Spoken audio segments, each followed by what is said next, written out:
15.5 বছর টানা 9 থেকে 24 সালের জুলাই মাস পর্যন্ত বাংলাদেশের মানুষ স্বস্তিতে কথা বলতে পারেনি।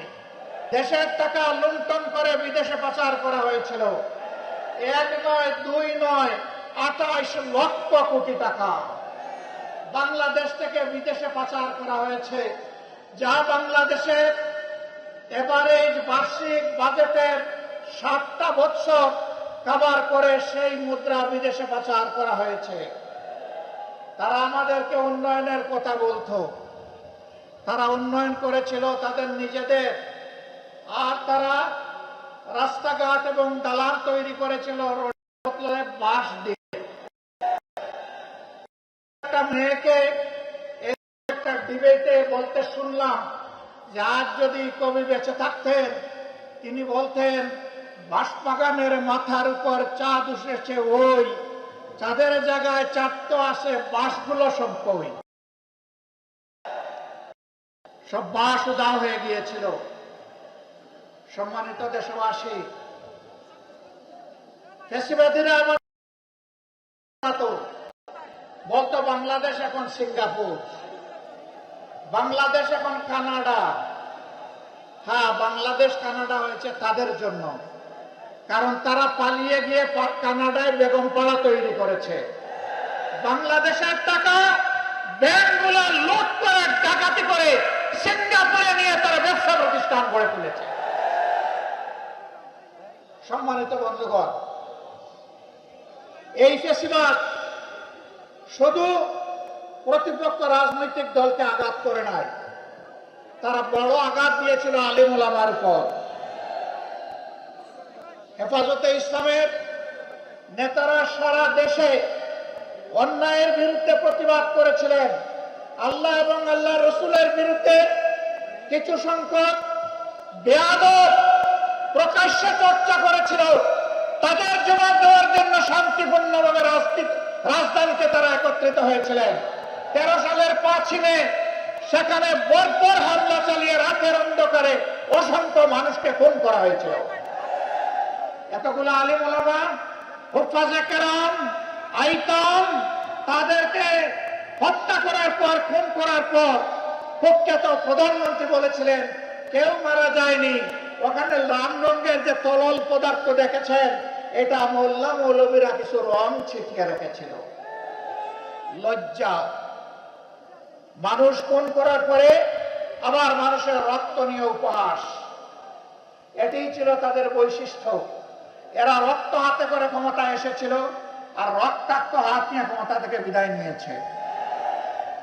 তারা ক্ষমতায় এসেছিল 9 সালে ফেব্রুয়ারি মাসের 25 এবং 26 তারিখ ঢাকার পিলখানায় তৎকালীন প্যারামিলিটারি বিডিআর এর হেডকোয়ার্টারে 2 দিনে 57 জন প্রতিশ্রুতিশীল দেশপ্রেমিক চৌকস সামরিক অফিসারকে তারা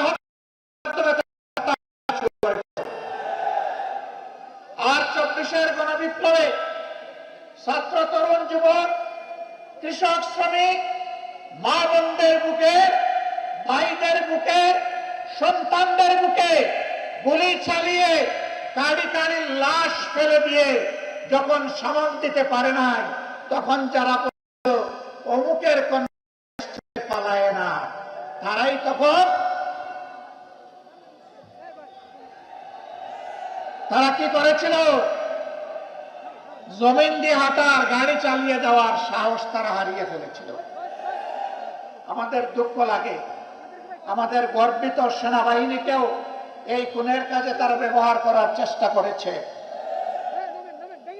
দেশের মানুষের জান-মাল, ইজ্জত, আবরুর পাহারাদার পুলিশের কর্মকর্তা এবং সদস্য বৃন্দকে এই অপকর্মে তারা ব্যবহার করার চেষ্টা করেছে। বিজিবিকে তারা এই উপকরণে কাজে লাগানোর চেষ্টা করেছে। রাষ্ট্রের একটা প্রতিষ্ঠানকেও তারা ঠিক মতো দাঁড়াতে দেয়নি। বিচার বিভাগ ধ্বংস করেছে, নির্বাচন কমিশন ধ্বংস করেছে, দুর্নীতি দমন কমিশনকে বগলের নিচে নিয়েছে, মানবাধিকার কমিশনকে তাদের পকেটে ঢুকিয়ে ফেলেছে। এইভাবে দেশের সবকিছু তারা ধ্বংস করেছিল। ফেসিবাদীরা বিদায় নিয়েছে, ফেসিবাদ এখনো বিদায় নেয় নাই।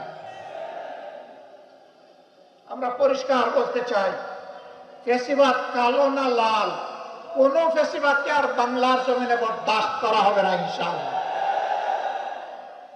কেউ যদি ফেসিবাদের ভাষায় আবার কথা বলেন, কেউ যদি আবার ফেসিবাদীদের মতো আচরণ করেন, তারা কোন পথ খুঁজে পাবেন আমরা জানি না। আমাদেরকে পরিষ্কার ভাবে বলে দিতে চাই, বাংলার জমিনে এই দেশের আপামর ছাত্র তরুণ মেহনতি জনতার ফেসিবাদকে বরদাস্ত করবে না। আমরা অতীতে রুখে দিয়েছিলাম আল্লাহর পর ভরসা করে, ভবিষ্যতেও কেউ মাথা তুললে তাও রুখে দেওয়া হবে ইনশাআল্লাহ, কাউকে ছাড় দেওয়া হবে না। সম্মানিত বন্ধুগণ, আজান হয়ে যাচ্ছে, আমরা কথা বলবো না। আমরা কোন বিশেষ দলের বিজয় চাচ্ছি না, আর দলেরও বিজয় চাচ্ছি না। আমরা বাংলাদেশের 18 কোটি মানুষের আকাঙ্ক্ষার বিজয় চাই, আর সেই আকাঙ্ক্ষার বিজয় হবে কোরআনী আইনের মাধ্যমে ইনশাআল্লাহ। এর বাইরে গিয়ে এটা প্রমাণিত হয়ে গেছে, কোনো কিছু দিয়ে এর বাংলাদেশকে এগিয়ে নেওয়া সম্ভব নয়, সুশাসন প্রতিষ্ঠা করা সম্ভব নয়। আমরা আপনাদেরকে আহ্বান জানাবো, বিজয়ের এই হুইসেলটা, বিজয়ের এই বাঁশিটা ইসলামের প্রবেশদ্বার, ইসলামাবাদ খ্যাত এই চট্টগ্রাম থেকে আপনারা বাজাবেন ইনশাআল্লাহ। আপনারা বাজাবেন সেই বাঁশি, এই বিজয়ের বাঁশি এখান থেকে শুরু হবে, আর চেরাপুঞ্জির পাহাড়ে গিয়ে ওর ধাক্কা লাগবে ইনশাআল্লাহ। সারা বাংলাদেশ ইনশাআল্লাহ কোরআনের আলোকে আবাদ হবে। আগামীর বাংলাদেশ কোরআনের বাংলাদেশ। আল্লাহর নবী মুহাম্মদুর রাসূলুল্লাহ সাল্লাল্লাহু আলাইহি ওয়াসাল্লাম আর তার হাতে গড়া সোনার মানুষ সাহাবায়ে কেরাম রিদওয়ানুল্লাহি তাআলা আলাইহিম আজমাইনের পথ ছেড়ে দুনিয়ায় কখনো শান্তি আসে নাই, দুনিয়ায় কখনো শান্তি আসবে না।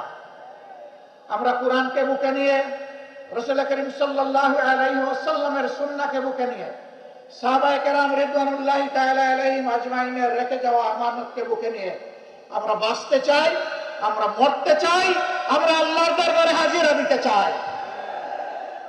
আমরা কোনো লাল চক্ষুকে পরোয়া করব না, কোনো দাদা বাবু মানি না, কোনো বড় ভাই মানি না। আমাদের সম্পর্ক এবং পারস্পরিক সম্মানের ভিত্তিতে ইনশাআল্লাহ আগামী সেই বাংলাদেশ, মানবিক বাংলাদেশ, কোরআনের বাংলাদেশ গড়ায় চট্টগ্রামবাসীকে অগ্রণী ভূমিকা পালন করার উদাত্ত আহ্বান জানিয়ে আমার বক্তব্য এখানেই শেষ করছি। আল্লাহ হাফেজ। বাংলাদেশ জিন্দাবাদ। আর দলীয় আন্দোলন জিন্দাবাদ। এই আন্দোলনের বিজয় হবে ইনশাআল্লাহ তাআলা আজিম। আসসালামু আলাইকুম ওয়া রাহমাতুল্লাহি ওয়া বারাকাতুহু।